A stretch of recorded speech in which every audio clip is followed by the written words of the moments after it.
बिना सिम रे करि परिबे एसएमएस एवं कॉल।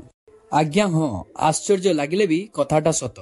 आपण माने जो फोन व्यवहार करूचंती सेतिरे जदि आपण सिम न पकेबे ताहाले आपण एसएमएस किंबा कॉल करि परिबेनी।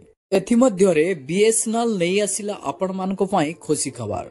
एबे बिना सिम रे आपण कॉल किंबा एसएमएस करि परिबे। आसंतु संपूर्ण अपडेट जानिबा। अपडेट जानिबा पूर्वरु मु आपण मानको कहि रखिबी लाइक करि दियंतु, चैनल को सब्सक्राइब करी पाखरे थिबा बेल आइकन को क्लिक करि दियंतु।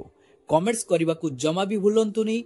एई भिडियोटी को भलो लागिले फ्रेंड्स मानको पाखो शेयर करि दियंतु। आगामी दिन रे बिना सिम रे आपण एसएमएस करबा सहित कॉलिंग करबा संभवपर हेबो। एमिति एक नवा सेवा देश रे आरंभ होबा को जाउची। राष्ट्र एक भारत बीएसएनएल संचार निगम लिमिटेड अर्थात बीएसएनएल कंपनी तार सीधा सड़क सैटेलाइट टू डिवाइस सेवा आरंभ करिछि। व्यवहारकारी पई शुभारंभ करिवो BSNL. Direct to device California company device of partnership करी एमिति एक अत्याधुनिक सेवा ग्राहक मानकु भेटि दबाकु जाउछि। सैटेलाइट संजोग नुआ टेक्नोलोजी होइनथिले मध्य मोबाइल रे एपरि सेवा उपलब्ध करैबारे देशरे प्रथमे टेलीकॉम पालटिछि बीएसएनएल। बीएसएनएल दुर्गम अंचल नेटवर्क नथिबा अंचल रे नेटवर्क जोगैबा क्षेत्र रे कार्य करिवो।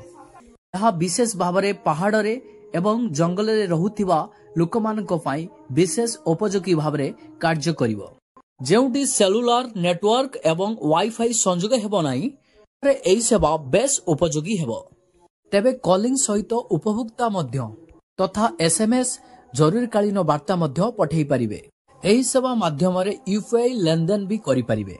एही फीचर द्वारा साधारण कॉल एसएमएस उपलब्ध हेई परिबो। जदि एमिति फैसिलिटी आसे ताहाले आपण माने बीएसएनएल सहित संजोग हेबे कि नाही निश्चय आपणकर गुरुत्वपूर्ण मतामत कमेंट सेक्शन ले निश्चय देबे। वीडियो शेष करबा पूर्वरु मु आपण मानकु कहि रखिबी आपण माने जदि एपर्यंत चैनल टी को सब्सक्राइब करि नांती चैनल टी को सब्सक्राइब करि दियंतु।